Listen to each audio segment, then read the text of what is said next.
My husband demanded we be brutally honest with each other. Challenge accepted. My husband Giorgio discovered a podcast about radical honesty in relationships and decided he was going to make it his entire personality. We need to start being completely honest with each other about everything because that's what mature couples do, he announced during dinner. I told him we were already honest with each other about the important things and that others things were better left unsaid. In reality, I know our marriage only worked at all because I knew how to bite my tongue. But he said, that's exactly the kind of toxic positivity that destroys marriages because you're prioritizing comfort over authentic connection. I tried to explain that he was actually pretty sensitive and might not like complete honesty as much as he thought he would. He got offended and said I was infantilizing him by suggesting he couldn't handle the truth about anything, then accused me of already hiding things from him, which proved we needed this policy. For 3 days, he kept bringing it up every time we talked, saying I must not trust him enough to be vulnerable or that I was emotionally immature for wanting to maintain boundaries in our marriage. He bought 5 books about radical honesty and left them around the house with specific pages bookmarked, then played podcast episodes at full volume while following me from room to room. Fine, you want brutal honesty?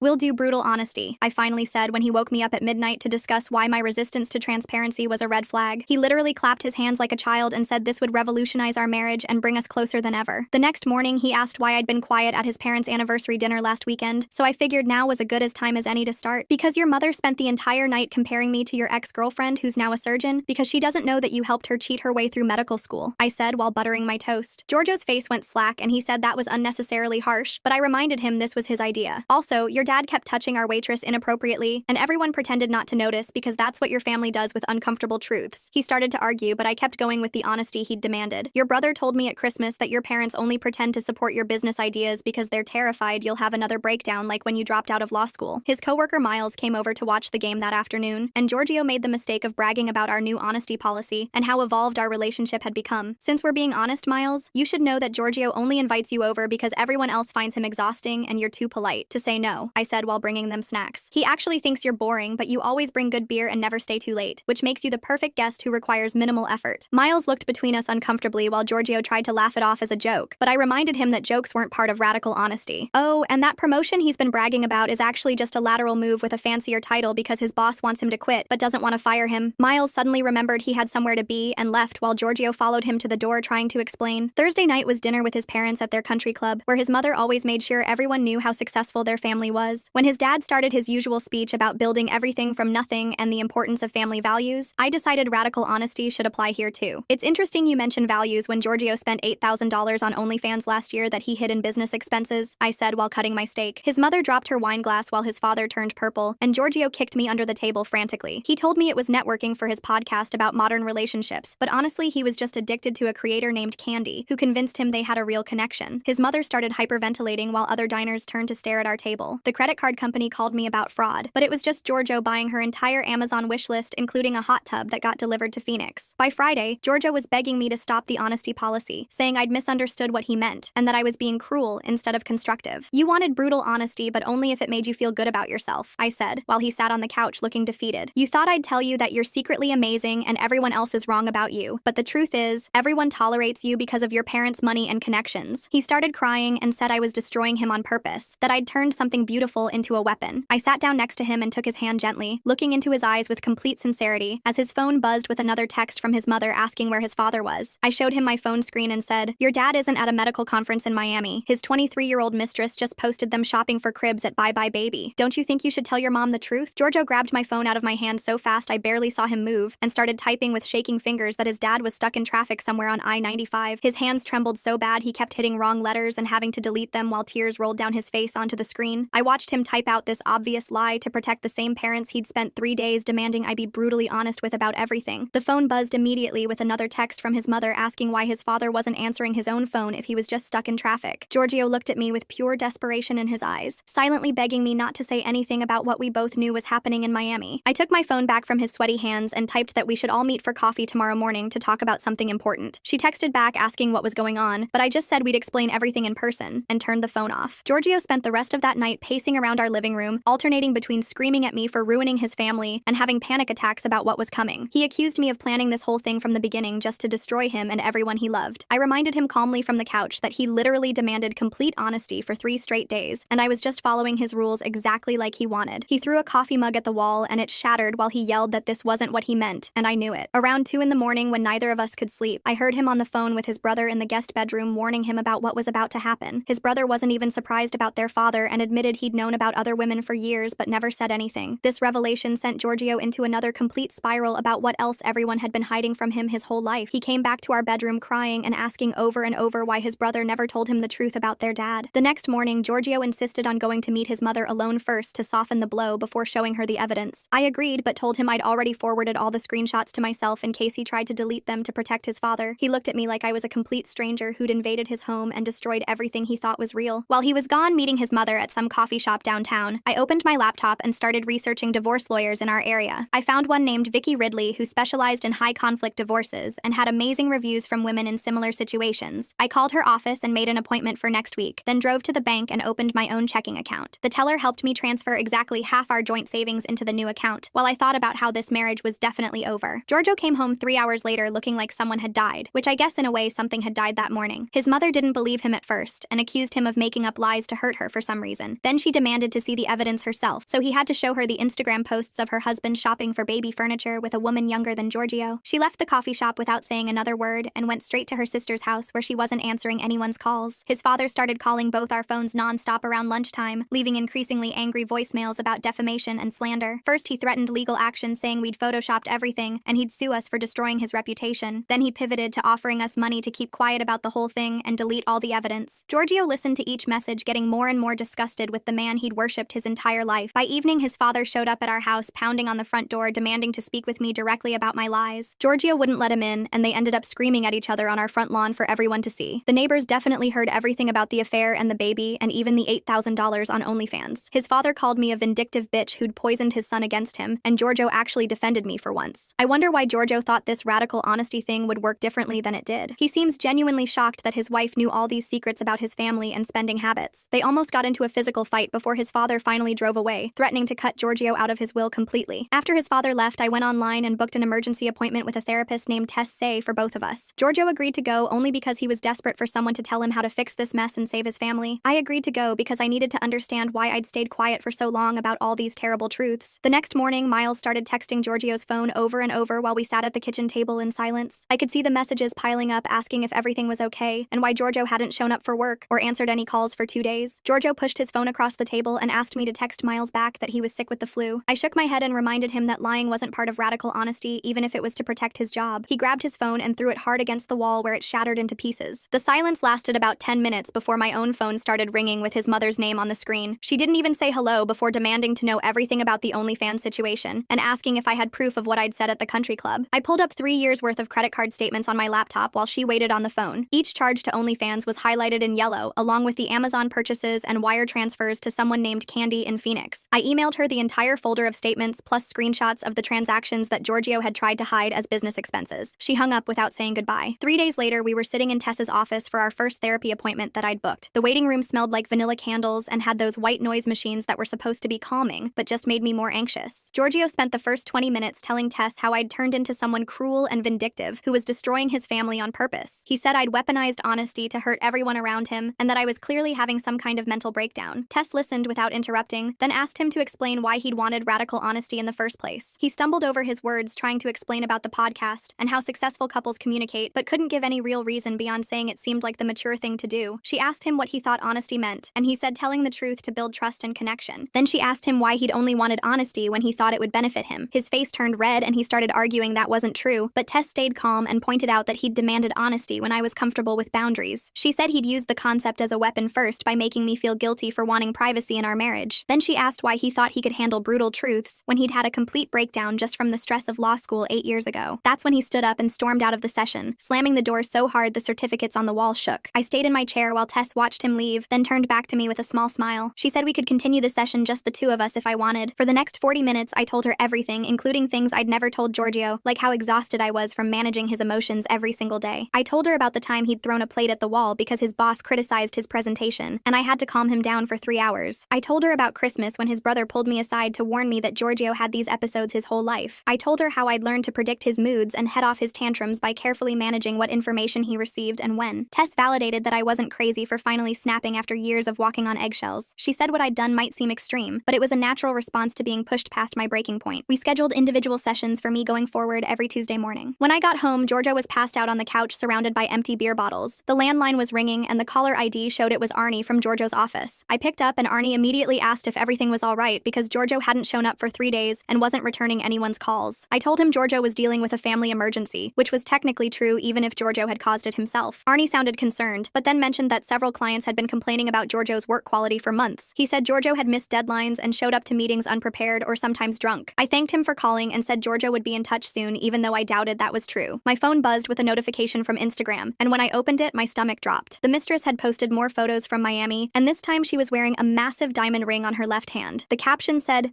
yes to my forever, with a dozen heart emojis. I screenshot everything before the post could disappear. Within minutes, Giorgio's mother was calling me sobbing, so hard I could barely understand her. She'd seen the post too, and couldn't believe her husband had proposed to someone else while still married to her. I stayed on the phone for 2 hours while she went through every emotion from rage to grief to humiliation. She kept asking how she'd missed the signs for 30 years, and I didn't have the heart to tell her she hadn't missed them, but had chosen to ignore them. 4 days later, Giorgio finally went back to work, but came home after lunch looking like he'd been crying. He said he'd broken down during a presentation in front of the entire team and couldn't stop sobbing. Arnie had pulled him aside and suggested he take some personal time to get himself together. The promotion he'd been bragging about for months was definitely off the table now, and there were whispers about letting him go entirely. That evening, my phone rang and my mother's voice was angrier than I'd ever heard it. Giorgio's father had called my parents trying to convince them to talk sense into me about destroying his family. My mother told him off in spectacular fashion, using words I didn't know she knew. She said he was a pathetic old man who couldn't keep it in his pants, and now wanted to blame everyone else for his mistakes. My father got on the phone and said if Giorgio's father contacted them again, he'd drive over and handle things personally. I'd never been more proud of them or felt more supported. The next morning, I was getting dressed when Giorgio came into the bedroom holding Vicky's business card that he'd found in my purse. His face was purple and he was shaking with rage as he accused me of planning this whole thing to destroy him and take everything in the divorce. I grabbed the card back from him and put it in my pocket while he followed me around the kitchen yelling about betrayal and how I'd been planning this all along. The doorbell rang and it was his brother looking worried because their mother had called him crying about the Instagram posts. Giorgio immediately started ranting to his brother about me destroying the family, but his brother just shook his head and said this wasn't the first time their dad had done this. He stayed for dinner and told us about 3 other women he knew about over the years, each time their mother found out and each time she stayed. Giorgio sat there with his mouth open like he couldn't believe what he was hearing, while his brother kept talking about how their dad would buy expensive gifts after each affair to smooth things over. The next morning, I had my solo appointment with Tess and spent the whole hour talking about how I'd been managing difficult people since I was a kid. She pointed out that Giorgio's demand for honesty was just another way to control me, another thing I had to manage perfectly or face the consequences. When she asked me to think about patterns in my life, I realized I'd been doing this dance forever, keeping quiet to keep the peace, swallowing my words to avoid fights. I left her office feeling clearer than I had in years, like someone had finally given me permission to stop being everyone's emotional manager. 2 days later, the credit card company called about suspicious activity on our account because someone had tried to buy a $1,000 plane ticket to Phoenix. I knew immediately it was for Candy and told them to freeze the card right away. When Giorgio got his card declined at lunch, he came home screaming that I was financially abusing him and trying to control him through money. I showed him the attempted charge on my phone and he went quiet, then started making excuses about how Candy was just a friend who needed help. His mother called that afternoon asking if I'd go with her to confront his father at his office downtown because she didn't want to go alone. We drove there in silence and walked into the waiting room to find a young woman with blonde hair sitting in one of the chairs, her hand resting on her very pregnant belly. His mother stopped dead in her tracks, but then walked straight up to the receptionist and said her lawyer would be in touch before turning and walking out with her head held high. The girl looked confused and asked who we were, but his mother just kept walking to the elevator without saying a word. That night, Giorgio broke down and begged me to try couples therapy to save our marriage, saying he'd do anything to fix things. I told him I'd only go if he also went to individual therapy for his sex addiction, but he immediately got defensive and said he didn't have an addiction, just an interest in adult content. The mistress posting engagement photos while still being the other woman, there's something really strange about that timing, especially with everything falling apart right now. Makes me wonder if she knew about the country club confrontation somehow and decided to stir the pot even more by going public with that ring. That told me everything I needed to know about whether he was actually ready to change or just trying to manipulate me into staying. The next week, I met with Vicky at her office and she went through our finances with a fine-tooth comb. She found a savings account Giorgio had opened 2 years ago that he'd been putting money into without telling me. It wasn't much, maybe $3,000, but she said it was proof of financial deception that would help in the divorce proceedings. She also found patterns of large cash withdrawals that matched up with times Giorgio said he was going on business trips that I now realized were probably never real. Miles came by on Tuesday afternoon to check on Giorgio and found him passed out drunk on the couch at 2 in the afternoon with empty beer bottles all over the coffee table. I came home from work to find Miles trying to get Giorgio to drink water and eat something while Giorgio kept mumbling about how everyone had abandoned him. Miles pulled me aside in the kitchen and said he'd been worried about Giorgio's drinking for over a year, but didn't know how to bring it up. I told him the truth about everything: the OnlyFans addiction, the family drama, the pending divorce, because after all, Giorgio had demanded honesty. Miles just nodded and said it explained a lot about Giorgio's behavior at work and why people had been avoiding him at the office parties. 3 weeks later, Giorgio's mother officially filed for divorce and had his father served with papers at the country club during their weekly golf game with all their friends watching. The gossip spread through their social circle within hours, and Giorgio's phone started blowing up with texts from family friends asking if it was true. He sat on the couch reading each message and getting angrier, finally throwing his phone at the wall and screaming that I'd destroyed his family's reputation. During our next therapy session with Tess, she asked Giorgio to take accountability for his choices instead of blaming everyone else. He tried to deflect by saying I'd manipulated the whole situation, but Tess kept bringing him back to his original demand for radical honesty. After 40 minutes of going in circles, he finally admitted he thought honesty would only flow one way, that I'd tell him nice things about himself while he got to feel superior about being so evolved. Tess asked him if he understood that wasn't honesty, but just another form of control, and he started crying again. Meanwhile, I'd been looking at apartments online and found a nice one-bedroom closer to my work with good reviews and a doorman for security. When I told Giorgio I was planning to move out at the end of the month, he alternated between begging me to stay and calling me heartless for abandoning him during the worst time of his life. I stayed calm and stuck to the facts about our lease agreement and the timeline for separating our belongings, while he followed me from room to room, either crying or yelling depending on his mood. My phone lit up with a Facebook message request while I was hiding in the bathroom trying to get 5 minutes of peace from Giorgio's meltdown. The profile picture showed a young woman with bleached hair holding a designer purse, and the message preview said she was his father's mistress wanting to tell her side. I opened it to find 3 paragraphs about how she wasn't the only one, that there were at least 2 other women pregnant by him right now, and she wanted to make sure his wife knew everything before the lawyers got involved. I screenshotted everything and forwarded it to his mother's divorce lawyer without responding to the woman, then deleted the conversation and blocked her profile. Giorgio was still pacing outside the bathroom door asking if I was okay in there when his phone rang with Arnie calling from work. I heard him answer it and his voice immediately shifted to professional mode, but within seconds he was stammering and making excuses. Through the door, I could hear Arnie's voice getting louder, even though I couldn't make out the words. Giorgio kept saying it was just a rough patch and he'd get back on track, but when he hung up 20 minutes later, he slammed his fist into the wall hard enough to leave a dent. He told me Arnie had put him on a performance improvement plan after 3 different clients complained about missed deadlines and sloppy work. He said it was my fault for creating all this family drama that was distracting him, that I'd sabotaged his career on purpose by choosing now to destroy everything. I didn't bother arguing, just went to the kitchen to make dinner while he followed me, continuing his rant about how I'd ruined his life. The next morning, I had my individual session with Tess while Giorgio was supposed to be at work trying to save his job. She asked how I was handling everything, and I told her about him following me around the house, about the blame and the crying and the anger. She leaned forward in her chair and said she was concerned about the escalation, that his behavior was showing warning signs she'd seen before in other cases. She suggested I should consider moving out sooner rather than later for my own safety and peace of mind. I told her I'd been looking at apartments, and she helped me make a concrete plan, even pulling up moving company websites on her laptop. By the end of the session, I'd booked movers for the following week and felt lighter than I had in months. That afternoon, Giorgio's mother called while I was at the grocery store, her voice different from I'd ever heard it before. She thanked me for opening her eyes to what had been happening, said she'd wasted 30 years pretending everything was fine when deep down she'd always known something was wrong. She told me she'd started seeing her own therapist and wished she'd been brave enough to demand honesty years ago instead of playing along with the family image. She said watching me stand up to them had given her permission to finally stop pretending, and for the first time in decades, she felt like she could breathe. We talked for almost an hour while I sat in my car in the parking lot, and when we hung up, I realized we'd become actual friends instead of just relatives by marriage. 2 days later, Giorgio got a message on Instagram from Candy saying she was pregnant and needed financial support for the baby. He showed it to me like it was proof I'd been wrong about something, swearing it was impossible because they'd never met in person, that their whole relationship had been online. I looked at the message and the attached ultrasound photo that was clearly downloaded from Google Images, then looked at him and said that honesty meant admitting when you've been scammed. His face went red and he grabbed his phone back, blocking her account while muttering about how she'd seemed so real and genuine in their conversations. Our next couples therapy session was supposed to be about communication strategies, but Giorgio spent the entire 50 minutes listing everything he thought was wrong with me. He told Tess I was cruel, manipulative, vindictive, that I'd weaponized his request for honesty to destroy his entire life. He went through a detailed timeline of every harsh thing I'd said since the honesty policy started, every secret I'd revealed, every relationship I'd damaged. Tess let him talk for about 20 minutes before holding up her hand to stop him. She asked him to name one time in all of this where he'd taken responsibility for anything, just one moment where he'd acknowledged his own role in creating these problems. He sat there with his mouth open for a full minute before starting to deflect again, but Tess kept bringing him back to the question. He couldn't answer it. The session ended with him storming out while Tess scheduled another individual session with me for the next day. I'd already signed the lease on my new apartment by then, a nice one-bedroom place 20 minutes away with good locks and a responsive landlord. While Giorgio was at work trying to meet the requirements of his performance plan, I started packing my things into boxes I'd hidden in the garage. I was wrapping dishes in newspaper when I heard his car pull into the driveway 3 hours early. He walked in and saw the boxes, saw me packing, and his face crumpled like a little kid who'd had their toy taken away. He followed me from room to room begging me not to leave, crying that he couldn't handle losing me too, that he'd change, that we could work things out. I kept packing. He tried grabbing boxes out of my hands, but I just moved around him and kept working. He called his brother crying so hard he could barely speak, and an hour later his brother showed up with a truck to help me move. His brother took one look at the situation and started loading boxes without saying much, while Giorgio sat on the front lawn telling anyone who would listen that I was abandoning him in his time of need. The neighbors came out to watch from their windows and driveways as Giorgio made a scene, alternating between sobbing and yelling about betrayal. His brother finally pulled him aside and told him to stop embarrassing himself, that he was making everything worse. While we loaded the last boxes, his brother apologized for his family and said I deserved better than what I'd gotten from them. He said he'd always known Giorgio was difficult, but hadn't realized how bad it had become until now. The local news picked up a story about a prominent businessman having his assets frozen due to multiple paternity claims, and even though they didn't use names, everyone in town knew exactly who they were talking about. Giorgio's mother texted me a laughing emoji, the first time I'd seen her express genuine joy in years. She said his father was staying in a motel now because the court had frozen their joint accounts too. 2 more women had come forward with babies on the way, both with lawyers demanding support. Giorgio's brother showing up to help her move instead of supporting him. That speaks volumes about what the family really thinks of this whole mess. Makes me wonder how long everyone's been pretending not to notice his problems. A week after I moved into my new apartment, my phone rang with Arnie's number. He said Giorgio hadn't shown up for an important client meeting that morning, the 3rd strike on his performance plan. He asked if I knew where he was, or if everything was okay. I gave him Giorgio's brother's phone number and told him I was no longer Giorgio's emergency contact, that he'd need to handle his own problems from now on. When I hung up, it felt like dropping a 1,000-pound weight I'd been carrying for years without realizing how heavy it had become. That first night alone in my new place, my phone started buzzing nonstop around midnight. The screen lit up over and over with Giorgio's name until I finally checked and saw 43 voicemails waiting. I put it on speaker and listened while making tea. The first few were him crying and begging me to come back. Then he switched to promising he'd change and go to therapy and never look at OnlyFans again. By message 20, he was screaming that I was probably already sleeping with someone else. Message 32 was him threatening to hurt himself if I didn't call back immediately. The last 11 were just him sobbing and saying my name over and over. I forwarded all of them to Vicky's email with a note asking if this would help with getting a restraining order. She texted back within minutes saying absolutely, and to keep documenting everything. Around 2 in the morning, Miles texted asking if I was awake. He said Giorgio had shown up at his door with a suitcase and wouldn't leave. Giorgio was sleeping on his couch now, but wouldn't stop talking about winning me back. Miles wanted to know if he should be worried about Giorgio doing something stupid. I told him to call 911 immediately if Giorgio made any threats about hurting himself or anyone else. Miles said Giorgio had already drunk half his liquor cabinet and kept showing him old photos of us. 3 days later, Giorgio's mother called asking if I wanted to get lunch to celebrate. I met her at a restaurant downtown and barely recognized her. She looked 10 years younger with a new haircut and clothes that actually fit her body. She ordered champagne and told me she'd filed divorce papers that morning. Her lawyer said she'd get half of everything plus alimony since her husband had hidden assets. She was taking salsa lessons now and had signed up for a trip to Greece with her sister. We toasted to radical honesty, finally doing something useful. She thanked me for opening her eyes to what her life had become. That afternoon, I had my regular session with Tess and broke down crying about the guilt. I kept thinking about how I'd blown up an entire family just to prove a point. Tess handed me tissues and reminded me that I only told truths that already existed. The affairs were happening before I said anything. The money was already being spent on candy before I mentioned it. The foundation was rotten long before I pointed it out. She helped me see that keeping quiet about problems doesn't make them go away. It just lets them grow bigger in the dark. 2 days later, Giorgio's brother called me at work. He said Giorgio had just been fired after showing up drunk and screaming at Arnie in front of clients. Security had to physically remove him from the building while he yelled about everyone betraying him. His brother wanted to warn me that Giorgio was spiraling hard and might show up at my apartment. I thanked him and immediately went to the hardware store. I bought extra deadbolts and installed them myself that night. I also got a security camera that connected to my phone and set it up facing my door. I barely slept for the next few nights, jumping at every sound in the hallway. Then at 3 in the morning on Saturday, the pounding started. Giorgio was outside my door screaming my name and demanding I let him in. I could see him on the camera swaying and slurring his words. I called 911 and stayed on the line while he kept pounding and yelling. The police arrived within 10 minutes and I watched on camera as they tried to calm him down. He kept telling them I was the one who destroyed his life and they needed to arrest me instead. They took him away and served him with the restraining order paperwork I'd filed earlier that week. The next Monday, Vicky filed our divorce papers officially. She'd marked fault on Giorgio's side due to financial deception and his addiction issues. The judge granted a temporary order requiring him to stay at least 500 feet away from me and my workplace. That night, I slept 8 hours straight for the first time in years. No phone buzzing, no worrying about Giorgio's mood, no managing his feelings, just quiet, peaceful sleep. Over the next few weeks, the drama with his family kept escalating. His father's mistress had her baby and immediately filed for child support. Then 2 other women gave birth within days of each other. Turns out his father had been busy all over town. The court ordered DNA tests, and all 3 came back positive. Giorgio's mother sent me photos from Italy, where she was using the money her husband had hidden in offshore accounts. She looked happy standing in front of the Colosseum with a glass of wine. During my next therapy session, I had a breakthrough about my whole life. Tess helped me realize I'd been managing difficult people since I was a kid with my alcoholic father. I learned early to keep quiet and not rock the boat to avoid his anger. Then I married Giorgio and did the same thing all over again. I spent years biting my tongue and managing his emotions just like I'd done with my dad. Not anymore though. Finally, after 2 months of chaos, Giorgio's brother called with news. He'd given Giorgio an ultimatum to either enter rehab or lose all family support forever. Giorgio chose rehab and checked himself into a facility for sex addiction and alcohol abuse. A few weeks into his program, I got a letter from him, 5 pages of excuses and explanations explanations, but zero actual accountability for anything. He wanted my forgiveness and understanding, but couldn't even admit what he'd done wrong. I threw it in the trash without responding. 3 months later, I sat in the courthouse waiting for our case to be called, while Vicky sorted through her files one last time. The judge reviewed all the evidence, including the financial records, the restraining order violation, and Giorgio's documented addictions. He ruled in my favor on everything, and I got the house, most of our savings, and 3 years of alimony payments. Giorgio had to appear by video link from rehab, and just nodded when asked if he understood the terms. Vicky shook my hand afterward and said it was the cleanest divorce she'd handled in years because the evidence was so clear. That weekend, Miles texted asking if we could meet for coffee because he wanted to apologize. He sat across from me at the local cafe looking uncomfortable but determined to say his piece. He told me he'd known about Giorgio's problems for over a year, but never said anything because he didn't want to get involved. He introduced me to his sister the following week who'd gone through something similar with her ex-husband. We started meeting for lunch once a month, and it felt good to have people who understood what I'd been through. Giorgio's mother called to tell me she'd started dating someone from her dance class named Robert, who brought her flowers every week. She sounded younger on the phone and laughed when she said the whole honesty disaster was the best thing that ever happened to her. She'd never been happier or felt more free in her entire life. 6 months after the divorce, I was grabbing coffee downtown when someone called my name. I turned around to see Candy standing there looking completely different without all the makeup and filters. She recognized me from photos Giorgio had shown her and wanted to apologize for her part in everything. She admitted she'd scammed dozens of men the same way and was in therapy now trying to figure out why she did it. We talked for 20 minutes and she seemed genuinely sorry for the damage she'd caused. A year after everything exploded, I met someone at my book club who made me laugh without trying. He didn't need me to manage his emotions or pretend things were fine when they weren't. We were boring levels of honest about normal stuff like being tired or not liking each other's music choices. It was wonderful not having to perform or manage someone else's feelings all the time. Giorgio reached out 14 months after the divorce saying he'd completed his program and wanted to make amends as part of his recovery. I agreed to meet him at a coffee shop near his brother's office where he worked now. He actually took responsibility for everything without making excuses or blaming me for how I'd handled things. He looked calmer and said therapy had helped him understand why he'd been so desperate for validation. The local country club still talked about his parents' divorce, which had become legendary in our town. His father lost everything paying child support to 4 different women who'd all had his babies within 6 months. His mother bought a beach house with her settlement money where she hosted dinner parties for other divorced women in the community. She sent me photos from her patio overlooking the ocean with groups of women toasting their freedom. Sometimes late at night, I think about how Giorgio demanding radical honesty accidentally freed everyone from their lies. His mother escaped a serial cheater who'd been fooling her for decades. I escaped a marriage where I had to constantly manage someone else's emotions and pretend everything was fine. Even Giorgio escaped his addictions and finally got the help he desperately needed. The truth really did set us all free, even though it wasn't the romantic transformation he'd imagined. He thought honesty would make us closer, but instead it showed us we needed to be apart. His mother thought her marriage was perfect, but honesty revealed 30 years of deception. Everyone in that family was living in denial until I started telling the truth they'd all been avoiding. Looking back now, I realized Giorgio gave me the greatest gift without meaning to. He gave me permission to stop pretending and start living authentically for the first time in my life. All right, that's a wrap for today, folks. Appreciate you hanging out with me and letting me ramble through all this. It's been a ride. Catch you next time. If you made it to the end, drop a comment. I love reading all your comments.